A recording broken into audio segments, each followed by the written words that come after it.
So here in this case it says we have two adjacent sides of a parallelogram. Adjacent का मतलब क्या होता है, जो आसपास हो. So let's say a vector is this is my a vector, this is my b vector. तो b vector ये हो गया मेरा, adjacent हो गया, जुड़ी हुई है कॉमन पॉइंट से. ठीक है, अब हम इससे क्या निकाल सकते हैं, we can find the c vector. c vector क्या होगा हमारा, it is the diagonal of the parallelogram.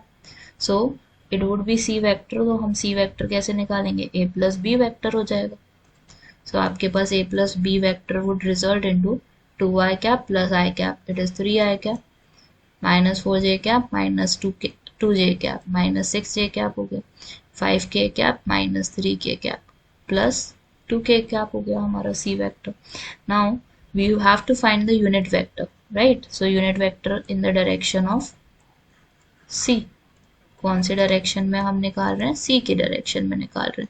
So we would be having 3i cap minus 6j cap would be there, then you would have plus 2k cap, and in the denominator you would have the magnitude of c, 3 ka square plus 6 ka square plus 2 ka square. So you have is 3i cap minus 6j cap plus 2k cap. In division you have the root value, और root value में क्या आएगा हमारा, 3 का square 9, 9 plus 36 and 4 is there, तो 49, तो 7 बन गया हमारा. ठीक है, तो यहीं पे I am changing the value, root 49 हमारा क्या हो जाएगा, इट वुड बी 7. ठीक है, so here what we can understand here is that we have the unit vector in the direction of c as 3i cap minus 6j cap plus 2k cap. Now you can understand that we have to find the area as well. और area कैसा निकलता है parallelogram का, it is a cross b. ठीक है, a cross b निकालोगे यहाँ पे आप, a cross b निकालने के बाद उसका क्या ले लोगे, you would be taking the magnitude of it.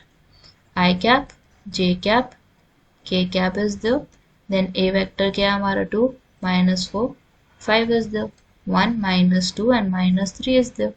Simplifying this we would get the vector quantity, but हमें क्या चाहिए, एरिया चाहिए हमें तो. So we would have 12 plus 10 minus j cap is there, then you would have is minus 6 minus 5 plus k cap is there, then you would have minus 4 plus 4.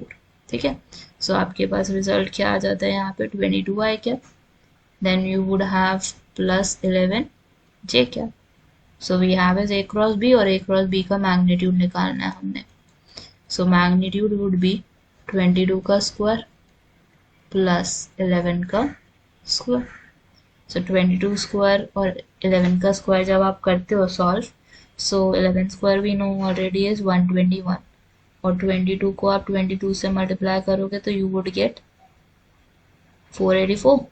484 में हम क्या करेंगे, 11 square which we know as 121. कितना बन रहा है हमारा, 605. So this is your answer, root 605 is your answer for area of parallelogram है.